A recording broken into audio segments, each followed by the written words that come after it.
করি তোমরা সবাই ভালো আছো, আমিও বিন্দাস আছি। তো চলো আজকের ব্লগটা স্টার্ট করা যাক।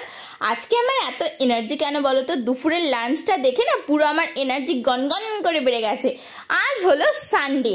সানডে মানেই তো একদম ভালো মন্দ খাওয়া দাওয়া। ভালো মন্দ খাওয়া দাওয়া বলছি, আর শসা পেঁয়াজ কেন কুচাচ্ছি এটাই ভাবছো? আরে এটা দিয়ে গরমকালের একটা সুন্দর রেসিপি বানাবো। কি বলো তো? সেটা হলো রায়তা। রায়তা খেতে আমাদের সবারই খুব ভালো লাগে।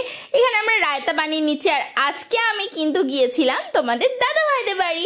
ওই বাড়িতেই আজকে আমাদের লাঞ্চ ছিল বিরিয়ানি। হ্যাঁ, আজকে হচ্ছে আমার চিট ডে। মানে আজকে আমি একটু চিট করে বিরিয়ানি খাবো। দেখো, রোগা হওয়ার জন্য যে কিছু খেতে পারবে না তা নয়, কোয়ান্টিটি একটু কম খেলেই হবে। তো সে যাই পারে হোক, এখানে ভালো করে ফেটিয়ে নিলাম, নিয়ে এখানে তৈরি হয়ে গেল রায়তা। এর থেকে ভালোভাবে রায়তা বানাতে আমি পারি না। আমার কোনো ভুল ত্রুটি হলে তোমরা প্লিজ ক্ষমা করে দিও। তো যাই হোক, চলো আজকের লাঞ্চের শো স্টপারকে তোমাদেরকে দেখিয়ে দিই। এই যে বিরিয়ানি, চিকেন কষা, রায়তা।